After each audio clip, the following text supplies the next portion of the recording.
Alright, Lokati here. Today we're going to be talking about the what the fuck Berserker. Yo, this dude slams. We are running a Glacial Hammer Berserker, and we're running Glacial Hammer of Shattering. Now, before we get started on the PoB, let's hop over to a map. Let's blast like an 8 mod T16 map so you can see how it plays, and then we'll come back and take a look at everything on the PoB. It's a little complex to go over all the interactions here, so I want to make sure that we thoroughly explain them. Have fun in the map. Berserker time. Let's take a look at how this build does in an 8 mod corrupted silo map. This is mods have increased critical strike chance, multiplier, boss damage, less armor, less block. Okay, this is kind of a sketchy map. So let's see how we do. So we're running on like a sub 10 div budget right now, so nothing too expensive. We do have a little bit of a ramp up time right here in the beginning of the map because we got to get our rage going, but I mean it comes online fast, and then we just smash. We absolutely smash. Everything dies. Devastator explosions are huge. Glacial hammer hits are massive.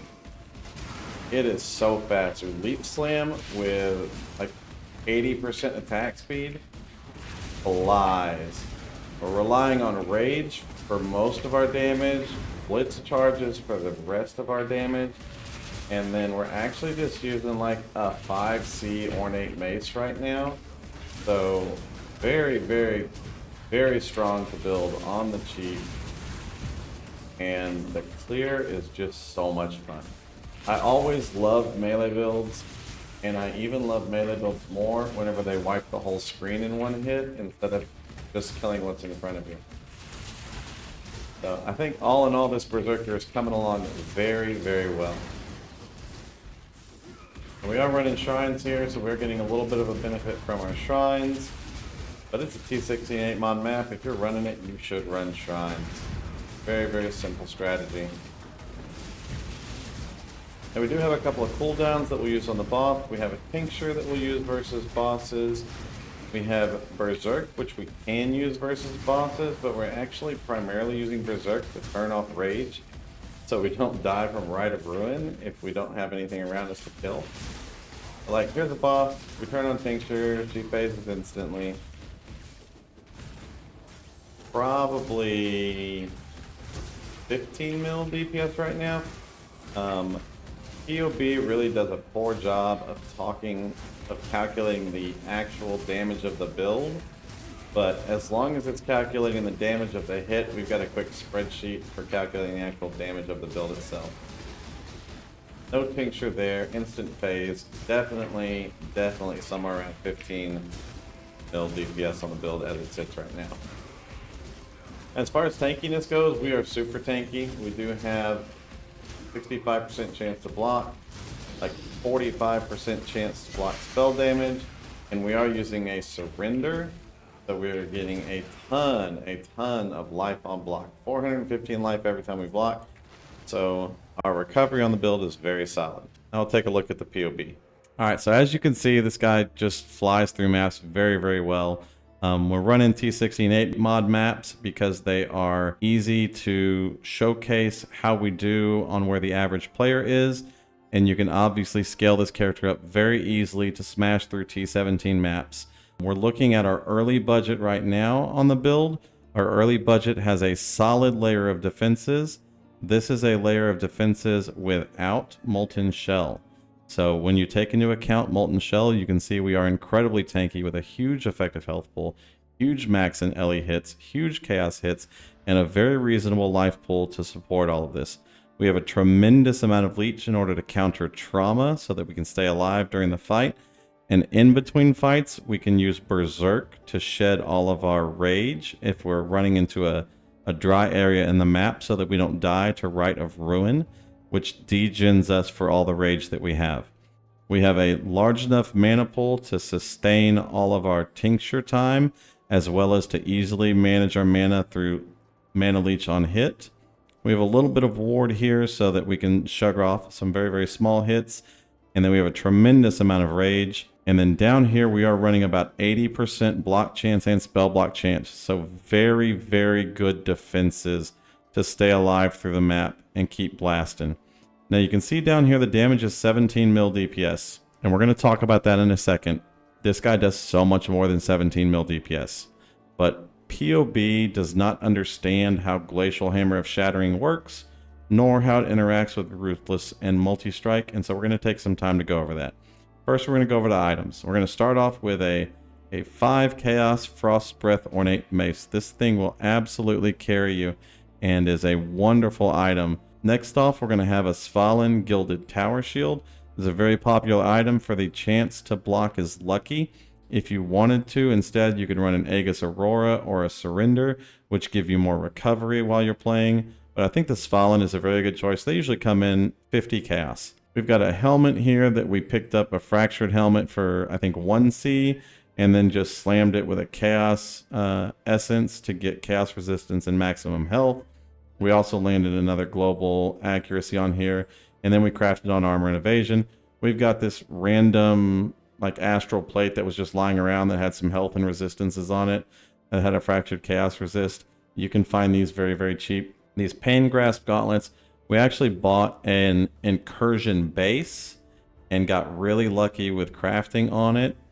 These gloves might be a little pricey to just find, but you can craft these with relative ease. We have Ralakeshes here, which are down into the like 4 div range. We have a cheap Yoke of Suffering, which is in the 2 to 3 div range. On this version of the build, we have a relatively inexpensive Taming here. You can have these for a few chaos. We have an Amethyst ring that we crafted on and made. We have an Arn's Anguish, which is relatively expensive. You can actually just get a non-corrupted one for 5 chaos. And then we have a good Tincture, a good Silver Flask, a couple of Ruby, Topaz, and Sapphire Flasks for resistances. This Cluster Jewel right here is going to run you between 1 and 3 div. You can get it for 50 chaos without Martial Prowess. And if you need to do something on the cheap, and you only miss 1 skill point on the tree by not having Martial Prowess to block the cluster going around it. And then we have just a cheap Cobalt Jewel with Strength and Int on it and some crit multi with cold skills so that we can get our Int factored in and also some additional health. An Impossible Escape Jewel, typically 5 to 30 C. This is not a very common choice. We have a Thread of Hope Jewel here, which I think I paid a div for. An Interrogation, which I think I paid 65 C for. And a Lethal Pride that I think I paid 50 C for. So probably under 10 div for this entire investment. Maybe a little over 10 div for the entire investment, depending on your skill with crafting and your luck with it. But very, very affordable for absolutely smashing damage out. Now on our tree, everything here is pretty straightforward. We're taking rage nodes all over the place. We're getting a ton of value out of this cluster, or out of this Thread of Hope, because we get crit multi here with maces, we get damage with maces and increased area of effect here, we get some rage down here, we get some dex and int, move speed and global accuracy rating here. So just a ton of value out of this Thread of Hope Jewel. We're taking life everywhere that we have access to life. We're taking Tribal Fury with attack mastery for non-ball hits down here, and we're dropping in a Lethal Pride down here. Now you can always find a Lethal Pride in my spreadsheets by coming in here, seeing what is listed in here, and then just hitting search. These jewels are all going to range between 50C and 150C until the build becomes popular, and then I can't be held accountable for the market. Now we are getting Leech Mastery up here, which we absolutely need to maintain our attacks, and we're getting a lot of block value out of these 2 nodes down here, and running Versatile Combatant to make sure that we keep our spell block as high as we can on the build. Now we're going to talk a little bit about this interaction with our Glacial Hammer of Shattering. If you mouse over the skill, you'll see here that every 3rd successive strike is a critical strike. So crit chance is not that important to us, even though PoB thinks it's the most important thing in the world. Because every 3rd hit has a 100% chance to crit. Now, you'll see it's redded out on the PoB. That means that PoB doesn't actually count it for anything. It's not really doing anything. So if we equip a Glacial Hammer and we turn off Glacial Hammer of Shattering, outside of the 40% crit multi, you get no damage benefit out of that 3rd crit, that 3rd hit being a crit. But you, I, and everyone else in the world knows that is incredibly valuable. In fact, it's more valuable to us because every 3rd hit is also a Ruthless Blow. and every third hit also does 44% more damage. This is 100% more melee damage plus 44% more melee damage. And I think in my calculator, I'm even running a level 20 Ruthless Blow, which is only 98% more melee damage. And so every third hit is a crit that is ruthless and is a second repeat on multi-strike. Now, if you don't have 100% accuracy, sometimes these can desync. And so when they desync, you'll be critting, but not ruthless blowing and not multi-striking. If you stop attacking for 2 seconds, all this resets. So even if you have a little bit of desync occasionally, you'll be very, very pleased with the results once you're actually in play, because there's always a little bit of downtime where these will all sync back up again. And of course, we're running Trauma and Fizz to Lightning to trigger Trinity so that we can keep our Resonance up, running cold damage and lightning damage on the build. Now over here, you can see we have our spreadsheet here. And our spreadsheet is how we're actually going to be calculating our DPS. And so when we look at our build, we go to calculations, we go to Glacial Hammer of Shattering, and we look at our main hand hit damage. This is 727 and 1186. So we go lower is 727 and some numbers, 1186 and some numbers. So we do between 727 and 1.1 million. This gives us 956,000 average hit. We can see that our Glacial Hammer of Shattering attack rate is 11.67. So we'll fill in 11.67 here. Our hit chance is 99%. We're at 98% here on the build right now. Our crit multi is 283, and our effective crit chance is, our crit chance is 24.4. We go 24.4, and then 283 here. And all of these numbers line up here. And our actual damage per second on this build is 37 million DPS, not the 15 million that PoB thinks it is. Because here we get a normal hit, here we get a multi-strike hit, here we get a crit multi-strike hit. And then our second rotation, normal hit, multi-strike hit, crit, second repeat multi-strike hit. And then here it gets juicy because Ruthless Blow interacts with multi-strike, and that your third multi-strike, all the hits are ruthless. And so we get a Ruthless Blow here, a first repeat Ruthless Blow here, and a third repeat crit Ruthless Blow here. So this is the money. And so all of your damage comes in right here on this big, big hit here. And with an attack rate of 11.67, you're landing one of these hits every second, probably about one of these hits every 0.86 seconds, give or take. And so you're chunking out these big, big, big, huge hits all the time with a lot of hits in between to scale your trauma up and also do damage themselves. This results in about a 37 million DPS on this build. Now you can run elemental damage with attacks down here instead. If you run elemental damage with attacks, then you have to come in and adjust for multi-strike here. And then your calculations change. We go 1642 and 2791. Go 1642, 2791. Our hit chance, crit chance, and everything else stays the same, but you can see our attack rate changes to 8.05.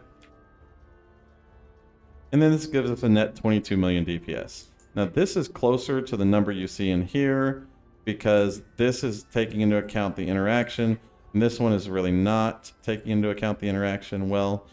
But you can see how multi-strike gives us a tremendously large amount of scaling on our build. So we do want to run multi-strike instead of elemental damage with attacks. But if you need to run a reflect map, you can swap awakened LE damage with attacks into the build and replace multi-strike in order to do that, or replace ruthless in order to do that. And then you can use this spreadsheet over here to kind of calculate some of those differences here. But you can see right here, we only getting multi-strike damage here as opposed to getting all of our damage here from what we're doing. And so this is just a way to estimate LE damage with attacks. The short and the long of it is multi-strike ruthless wins all day long. Now we do have a mid-budget version of this build. This includes a crafted Fizz Mace. This is a pretty tough craft in general, so I would not say start with this. This is one that is an easier craft that does really good damage as well. probably better than the one that we found on the marketplace. This was just one that was on the marketplace that was available for sale. This is one that you can craft yourself. This is just a triple fizz mace with global crit multi, and then crafted on crit plus strength and int. We also have a better helmet here, better armor here. This mostly is shoring up our defenses. And we have a better yoke here, which is a 10% well-rolled yoke, and a better taming here. And of course, the rest of our gear is relatively the same on the character. And you can see we get up to a 42 million DPS inside the PoB spreadsheet. We're running 1073 and 1847. So we go 1073 and 1847. And then we're running 34% crit chance, 321 crit multi. So 34 crit chance, and then 321 crit multi. And then our attack speed on this build is 16.63.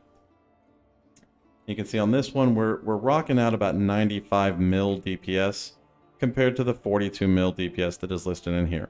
And so what I have kind of come to the conclusion on this is that PoB sucks at math. Here's the fix. And we're doing about 116% more attack damage. This puts you at 95 is what this says, 92 over here. As you go higher in damage, you get a larger, more attack damage. As you go lower in damage, you get smaller, more attack damage. But this is why we're going to have this mod slammed into the spreadsheet, so that as you change gear, you get a rough idea of what you're actually doing. Now, just to go over configurations so you can see what we're doing here. On the mid-budget tier, we have frenzy charges, we do have endurance charges, we are running blitz charges, we are running fortified, we are leeching, we have a flask active, we have crit recently, we have scorched with probably a low scorch. So I'm just leaving a 1 in here, just a basic min scorch. We are brittling, we have a huge brittle hit from our cold damage, so we can run a 5 brittle hit. And then we're sapping stuff, and it's probably a small sap. I would say probably about a 5. And so this is about the ailments that we're going to be putting out on the build. We are intimidating the enemy through rage, but you don't have to check this. It's already taken into consideration. And then we're not using any other affixes in here. We're just running this all against a Guardian Pinnacle boss. Now, once you get back into the early budget build, you're obviously not going to be hitting a 5 brittle. So we're slotting in a 3 brittle here. We're not getting a big sap, so we'll probably put a 5 sip here. And then we're not really doing much fire damage, but we are applying a scorch, and a scorch scales our damage. And so we'll leave that right here. And then on both of them, we're running Trinity, and on both of them, we have the maximum number of trauma stacks. Now, for our damaging skills here, obviously Glacial Hammer with this is our main split. So we are running Determination, Enlighten, Summon Skitterbots, and Flesh and Stone here. Flesh and Stone puts us in Sand Stance and allows us to have a tremendous amount of additional mitigation down here. And then same thing on the mid-budget. We are going to be running in Sand Stance here. Again, tremendous amount of mitigation coming in from Sand Stance down here.